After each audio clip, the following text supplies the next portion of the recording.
أعوذ بالله من الشيطان الرجيم بسم الله الرحمن الرحيم الحمد لله رب العالمين بارئ الخلائق أجمعين فاطر السماوات والأرضين والصلاة والسلام على أشرف الأنبياء والمرسلين المبعوث رحمة للعالمين شفيع المذنبين وحبيب قلوب الصادقين سيدنا ومولانا أبي القاسم محمد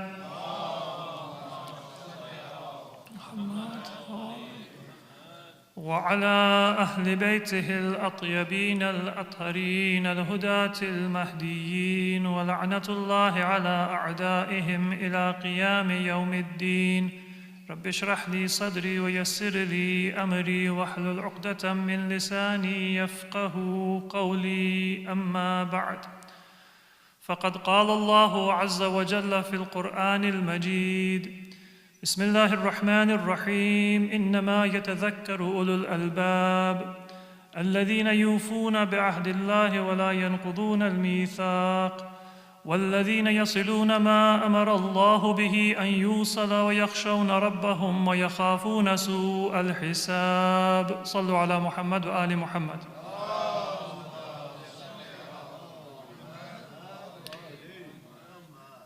Assalamu alaikum wa rahmatullahi wa barakatuh.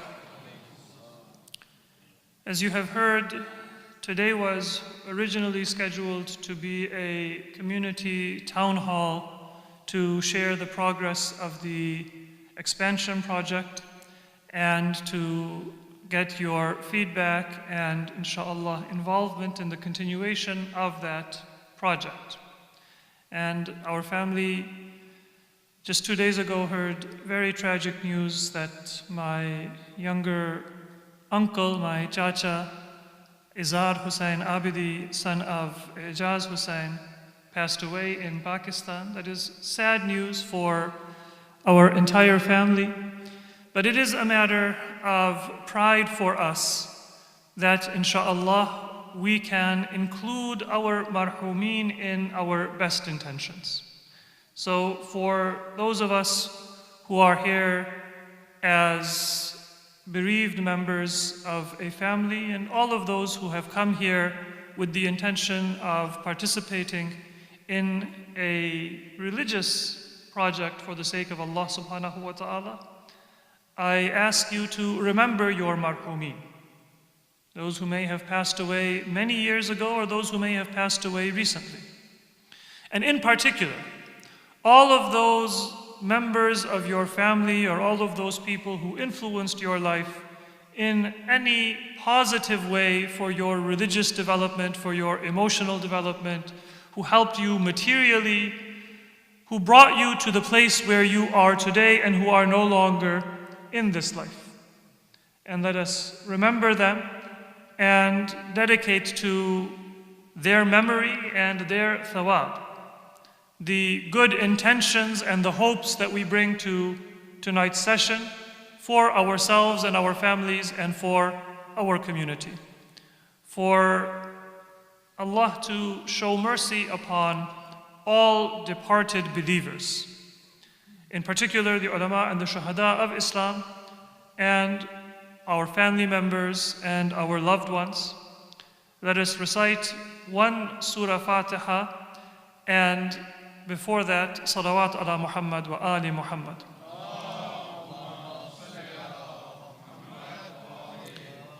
بسم الله الرحمن الرحيم الحمد لله رب العالمين الرحمن الرحيم مالك يوم الدين إياك نعبد وإياك نستعين اهدنا الصراط المستقيم صراط الذين أنعمت عليهم غير المغضوب عليهم ولا الضالين.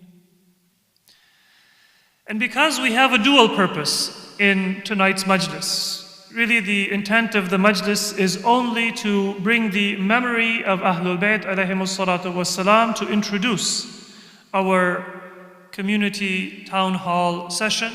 And with the remembrance of Ahlul Bayt, we ask Allah بِحَقِّ Muhammad wa Ali Muhammad, to make our intentions pure and to make our efforts successful and reach their desired outcome and result. So in view of that, I have recited some verses from Surah Al-Ra'd, in which Allah says, إِنَّمَا يَتَذَكَّرُ أُولُو الْأَلْبَابِ, that in order to be a believer, you have to have intellect and you have to have wisdom. There is nobody who can be a believer or a good Muslim without a certain amount of good sense, without a certain amount of wisdom and intellect. A person who is foolish cannot be a good believer. And right there, this breaks one stereotype that many people have. They think that a believer is somebody who does not have the intellect or the education or the understanding to begin to study science, to understand technology, to understand how the world works. And so their faith is based upon this blind idea that what I don't know must come from God. And so in many of our minds we have that stereotype that somebody who is very faithful is somebody who is lacking either in intellect or in education. And so they attribute things to Allah subhanahu wa ta'ala that they are not able to understand the cause of. And Allah, He breaks that stereotype for us. He says that that is not faith. Now, if a person really does not have understanding and the limit of their understanding is something very simple, then Allah might accept that from a person. But that is not true faith. True faith is that which is based not in ignorance and in superstition, but in understanding and in intellect and in wisdom. إِنَّمَا يَتَذَكَّرُ أُولُو الْأَلْبَابِ. You are only a believer and able to understand and remember and begin to perceive the reality of Islam if you use your intellect. And there is a reason for that. The purpose of faith is not just to give us emotional or psychological reassurance at difficult moments in our life.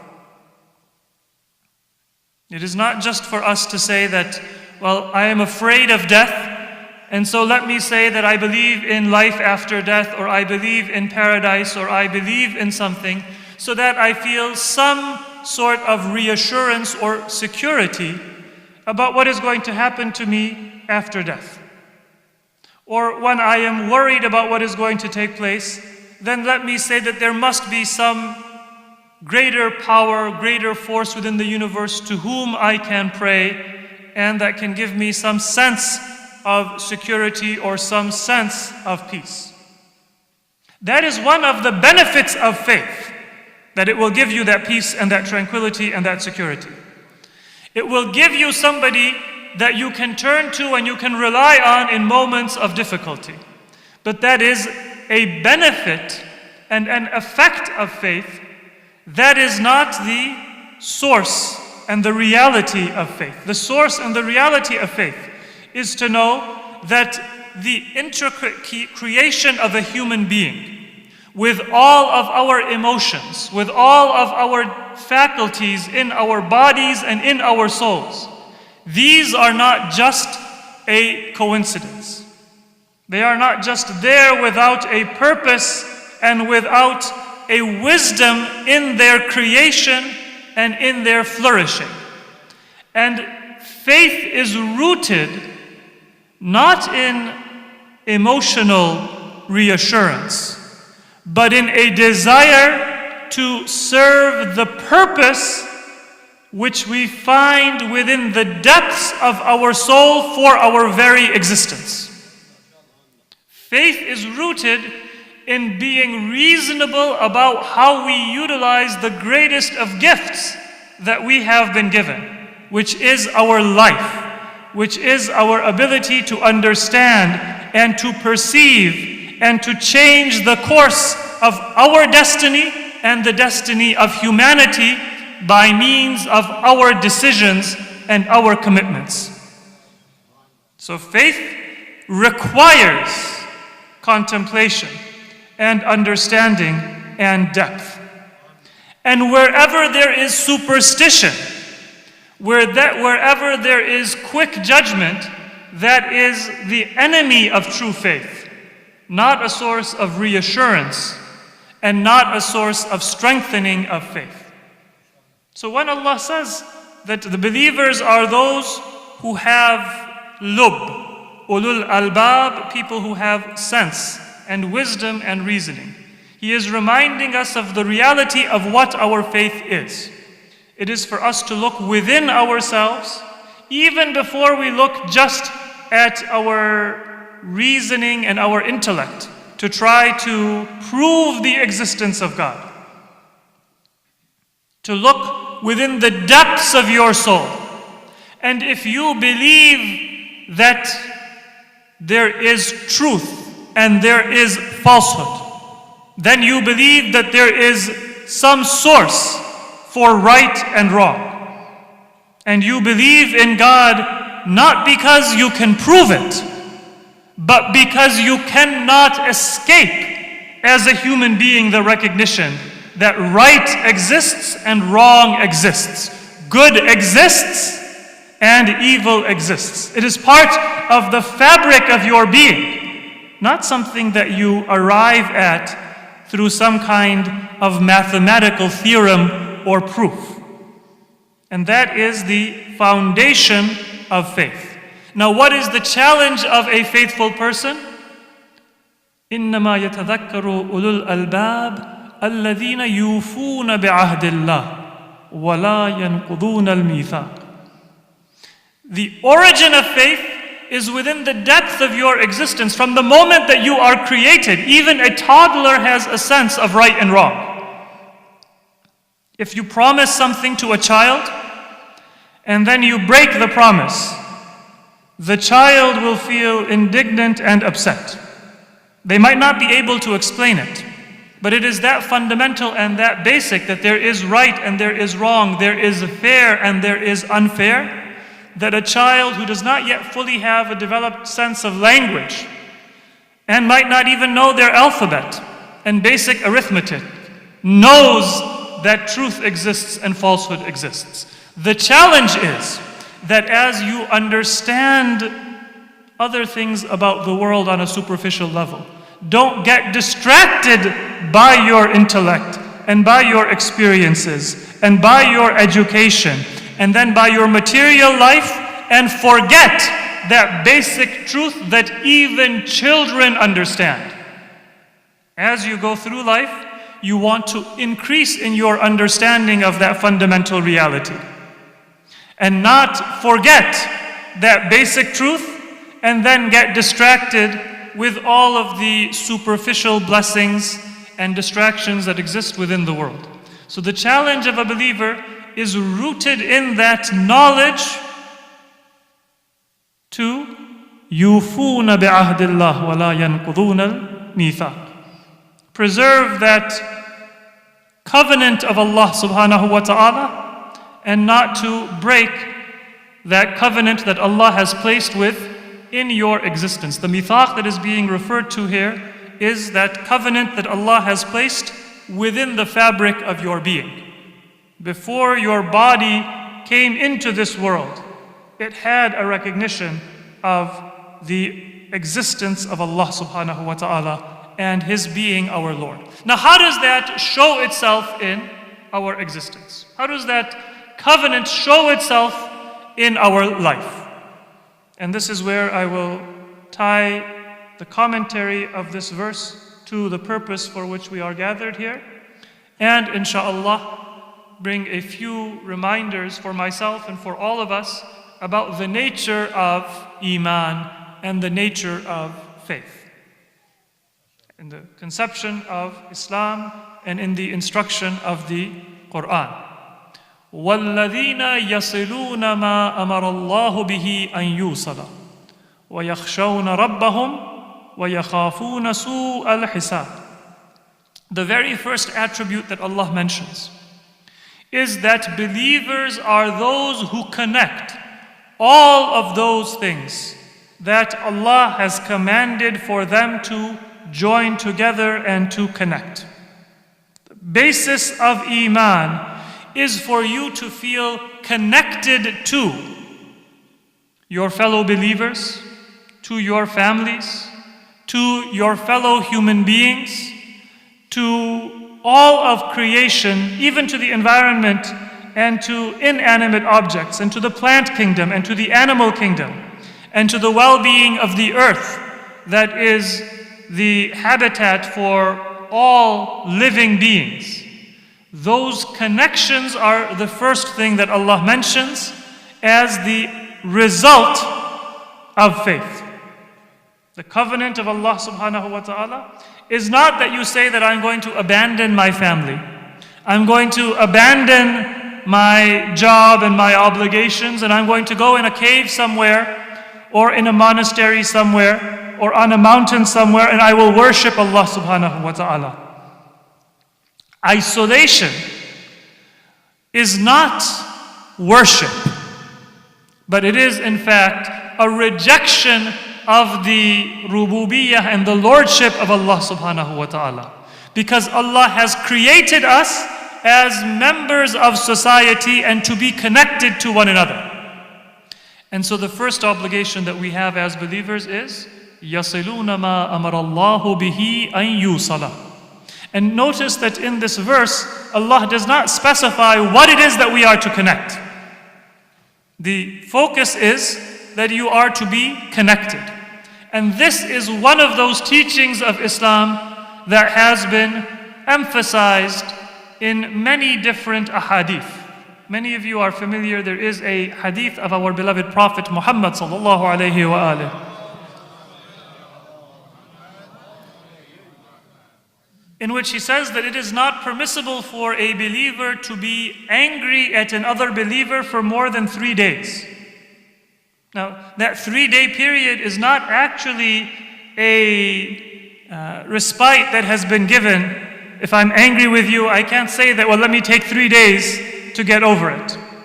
It is a recognition that we have a weakness within us, that sometimes we are not able to overcome our anger and our shahwa and our passions immediately. So that is a recognition of human weakness that the Prophet has said, not that it is okay to take 3 days, but if you are a weak human being and not able to control your anger, you have up to 3 days to calm yourself down. And then go to your fellow believer and try to make amends. Even if they're not a relative, even if you don't have a need to maintain that relationship, but just because a believer should not want to be isolated from an other believer. That is a requirement for the health, not just of our community, but even for your individual spirituality. Meaning that if you keep that grudge and say that I don't like that person, and even 3 days after they pass, you say that I'm not going to meet that person, I'm not going to talk to that person, then it's not just the relationship that you have compromised. It's not just the community that will suffer. It's not just that person who will suffer, but it is you yourself who will not be able to achieve salvation and the intercession of our Prophet on the Day of Judgment. For your individual faith, your connection to other believers is a prerequisite, and it must be maintained. And the same thing applies even more strongly to those connections that are most important.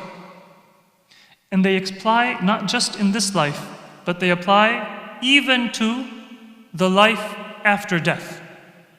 And so the Quran tells us that Allah يَتَوَفَّى الْأَنفُسَ حِينَ مَوْتِهَا. When a soul dies, then it is not disconnected from this world. And we should not think of death as a farewell or a parting. But we should think of it as a transition, as an intiqal to not just the next stage of life, but to a higher stage of life. In the sense that in this life, your soul depends on the body. And so, when you are asleep, you are not able to learn, to see, to hear. When you are awake, you might see something and then you might forget the next day.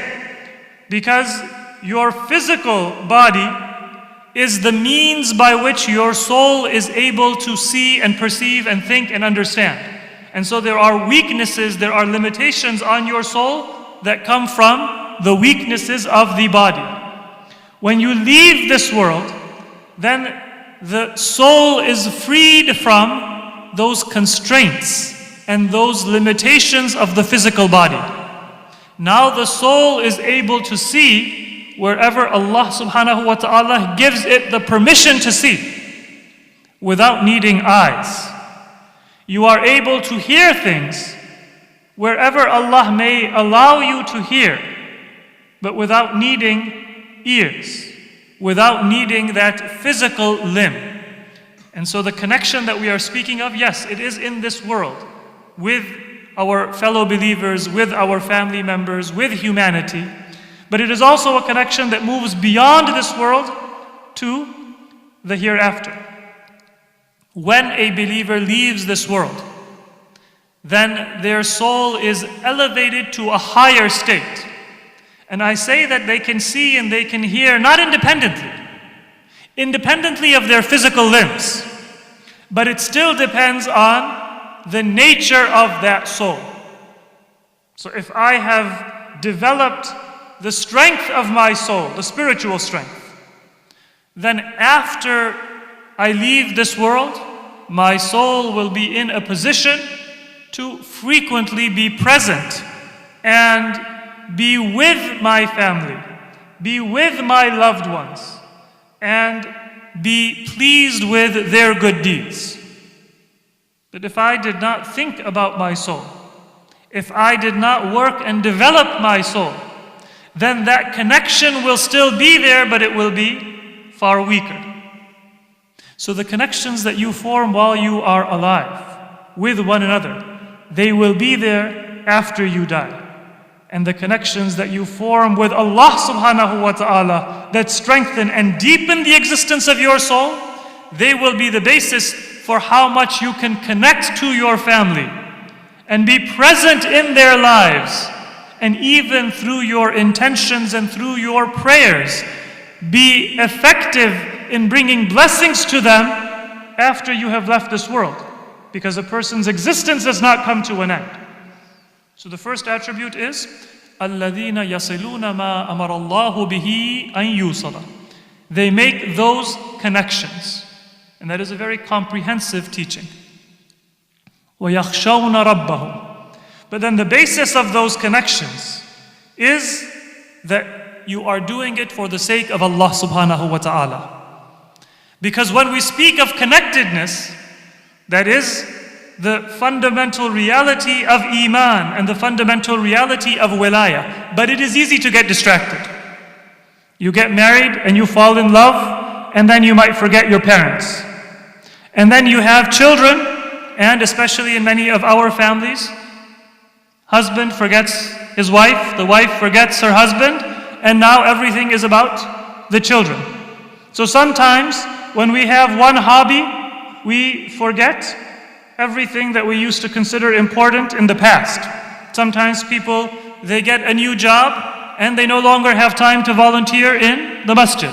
They move to a new city and they forget their relatives and their friends from their old environment or their old city. They have new members of their family and they forget other people within their family.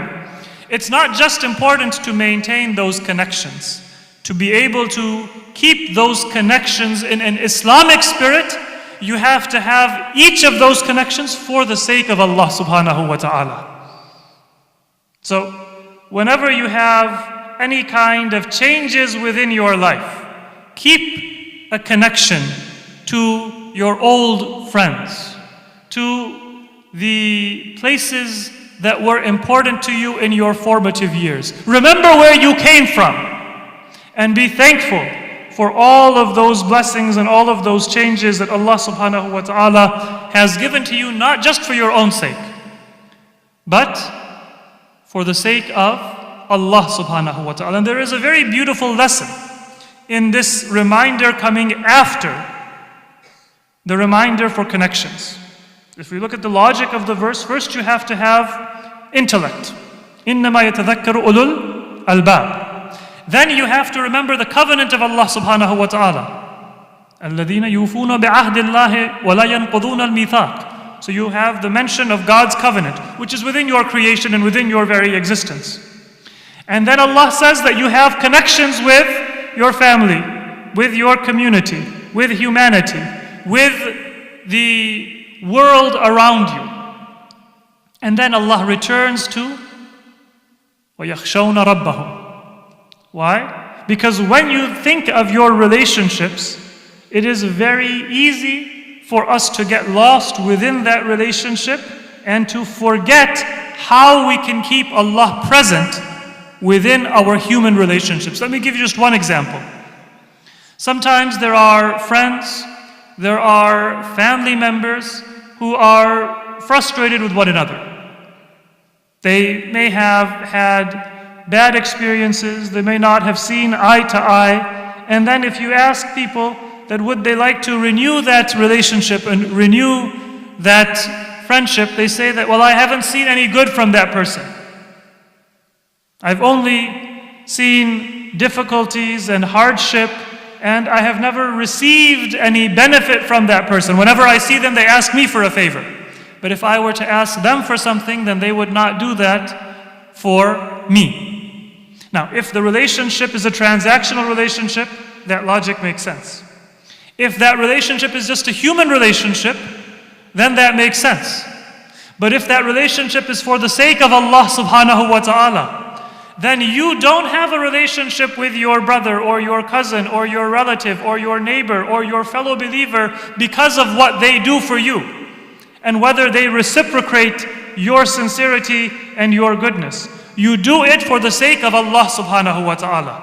You show that kindness because Allah is going to repay that kindness in your life. And it doesn't matter if Allah repays it directly at the hands of that person or if Allah repays it at the hands of somebody else. You entered into a transaction with Allah, not with that person.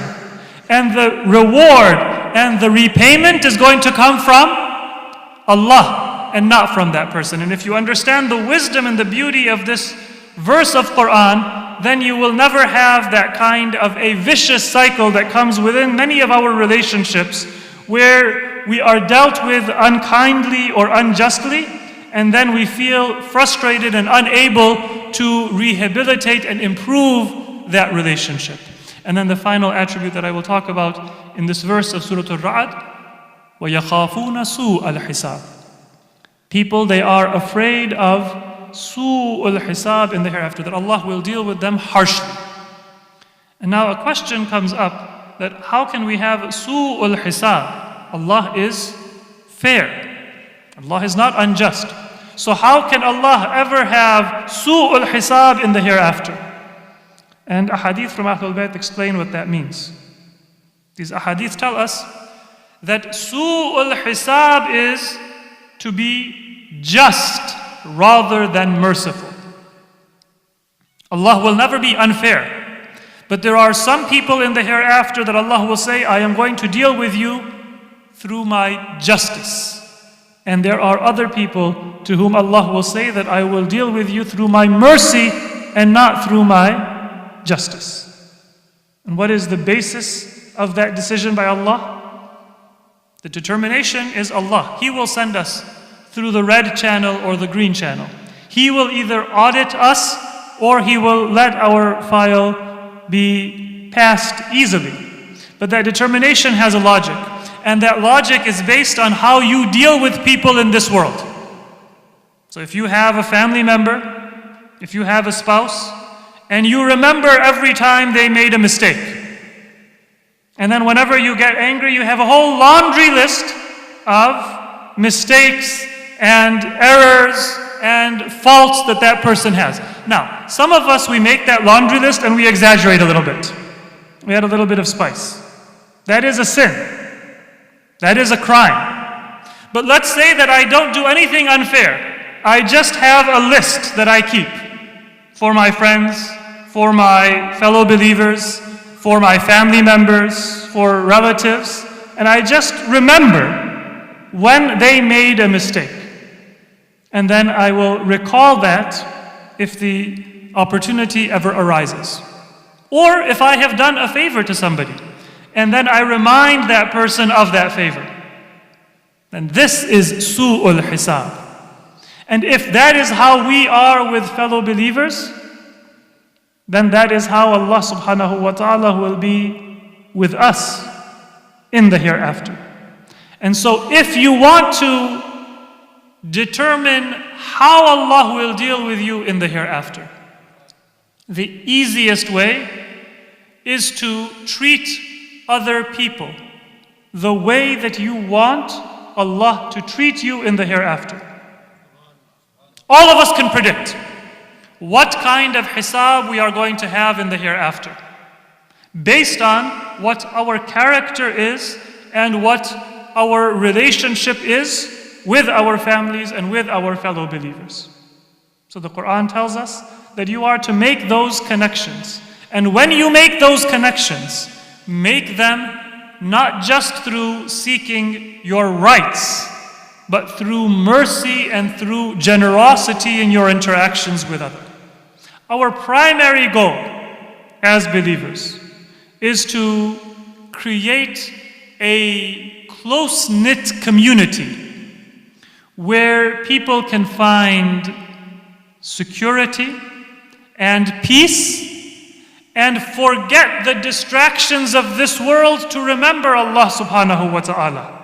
And that requires each and every one of us to be ambassadors of goodwill, to hear negativity and rumors and then to bury them, and to respond with good words so that we can create that spirit of fraternity and brotherhood that the Quran calls us towards. And we are called upon in these verses of Quran to remember that the connections that we form are not just for our benefit in this world, but they are eternal connections. They will determine how Allah will deal with us in the hereafter. And they will also determine what our soul is able to do when it leaves this world. We pray to Allah subhanahu wa ta'ala that He give all of us the ability to develop those connections rooted in faith and in belief in Allah subhanahu wa ta'ala with one another, and to do good deeds to establish that connected and that close-knit community which will be a source of benefit to our families and to our Muslim community, and a source of happiness and pride for us in the hereafter. And if you look at the seerah of Ahlul Bayt, this is something that they gave a special attention to. Even at the most difficult moments of their life, we find that Ahlul Bayt had one eye to history and one eye towards posterity. Imam Hasan alayhi salam,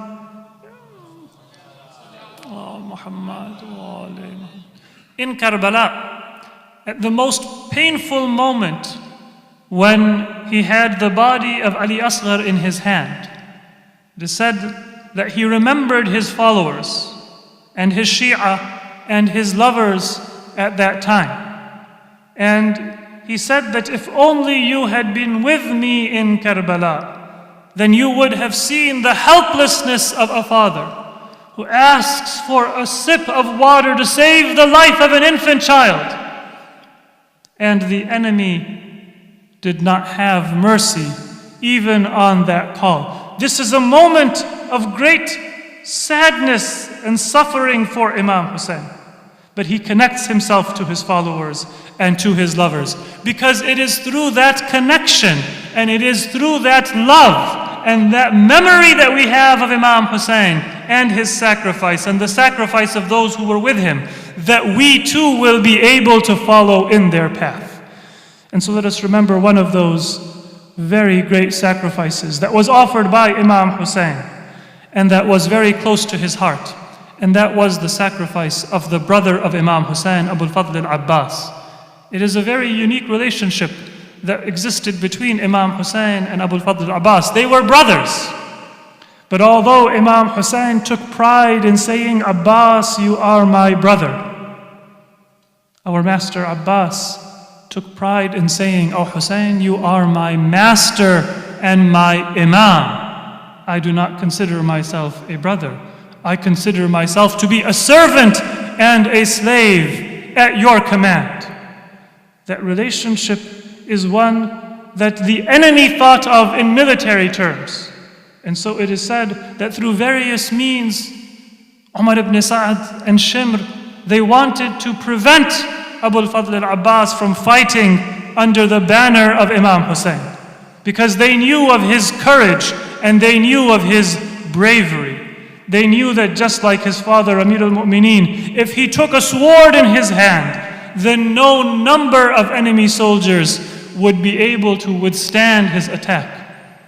But what was the beauty of the love of Imam Hussein for Abbas? That in his wisdom, he didn't want Abbas to be known as a warrior in terms of his military strength. And so when he called his brother after all of the martyrs had given their life, he said, Abbas, I want you to do battle, but with your sword in its sheath. I want you to do battle with only my standard and a water skin in your hand. Abbas, you will fight thousands of drawn swords with your bare hands, because I want history to remember that what makes you great is not your bravery and your courage with a sword, and it is not your strength as a soldier, but it is the strength of your faith and your iman, and that covenant of Allah subhanahu wa ta'ala that you are fulfilling with your intention and the purity of your character. And so Abbas, who had been waiting to receive permission to fight, he now had a mission in his heart. He took the standard of Islam in one hand, and he took a water skin in one hand, and he went to the daughter of Imam Hussein, and he said that, O Sakina, since morning you and the other children have been calling out in thirst. Know that your father has finally given permission to me to go to Furat. And I promise you that if Allah gives me strength, I will bring water. There was that desire of Abu al-Fadl al-Abbas, when he had been given a command by his brother to fulfill that command and bring some happiness to the heart of Sakina and those children who had been suffering. And so he went. The enemy was not able to withstand the ferocity of the charge of Abbas. They fled before his horse, and when he reached the water, he filled the water skin and did not take a sip of water for himself. But then when he lifted the water skin and mounted his horse and turned back towards the camp, then Umar ibn Sa'ad gave a command to his soldiers that now Abu al-Fadl al-Abbas is not facing you anymore. And so if you fled when he was coming towards you, then attack him altogether. And so all of the wounds that Abu al-Fadl al-Abbas had on his body, they were from the back, because no one had the courage to attack him on the front and in face-to-face combat. Hundreds of soldiers attacked Abu al-Fadl al-Abbas all at once. Those who were afar attacked him with their spears and with their arrows. And those who were closer, they came and they began to attack him with their swords and with their weapons. until Abu al-Fadl al-Abbas had so many wounds on his body that blood was flowing from those wounds, and yet still it was just that promise that he had made to Imam Hussein and not physical strength that carried him forward, until there was one enemy blow that took the strength out of Abbas, and that was not a blow that hit his body, but it was an arrow that came and pierced the water skin. And as the water flowed from that water skin, Abbas felt that he would not be able to face Lady Sakina. It was that blow and not any other wound that finally made it difficult for Abbas to stay on his mount, and he began to fall to the ground. He had already lost both his right arm and his left arm. And it is said that whenever Lady Fatima remembers the sacrifice of Abbas, she says that the one thing that pains me is that whenever any warrior falls to the ground from his horse, then he uses his hands to break the fall. But my beloved Abbas fell to the ground, and he had no hold, he had no hands. He fell to the ground and his face was injured. He called out to his brother, "Oh, my master Hussein, come and accept my final salam." Imam came to Abbas, and as he stood before the body, he said, "Ya Abbas, al-an inkasara dhahri wa qallat hilati wa shamata bi aduwi." Oh Abbas, so long as you were alive, I felt that I had an army. I felt that Lady Zainab would not be made into a captive. All of the family of the Prophet had that confidence that Abbas is with them. No enemy would be able to do any injustice. Oh Abbas, now that you have left this world, my back is broken and I will not be able to have that confidence that my family is safe. My Sakina will be safe. Abbas, you have left this world and you have left your brother Hussein alone. We pray to Allah subhanahu wa ta'ala that He make all of us true to the path of Muhammad wa ali Muhammad, that He keep us on that ahd and that mithaq that He has given us, that our best intentions, we are able to live up to them, and that we are able to create a house of worship and a house of gathering for our community, where the memory of Imam Hussein alayhi salatu wassalam and Ahlul Bayt will be kept alive, and it will be able to be a source of guidance and inspiration and instruction for our families, for our communities, and for all of the people of this society. Let us ask Allah subhanahu wa ta'ala to give the thawab of this majlis and all of our discussion and our efforts today to Marhum Sayyid Idhar Hussain, son of Sayyid Ijaz Hussain, and the Marhumeen of all of those present, and all mu'mineen and mu'minat who have left this world and departed to their eternal abode. One final time, please remember those Marhumeen with a Surah Fatiha. Bismillahir Rahmanir Rahim. Alhamdulillahi Rabbil Alameen. Ar-Rahmanir Rahim. Maliki Yawmiddin. إياك نعبد وإياك نستعين اهدنا الصراط المستقيم صراط الذين أنعمت عليهم غير المغضوب عليهم ولا الضالين صلوا على محمد وآل محمد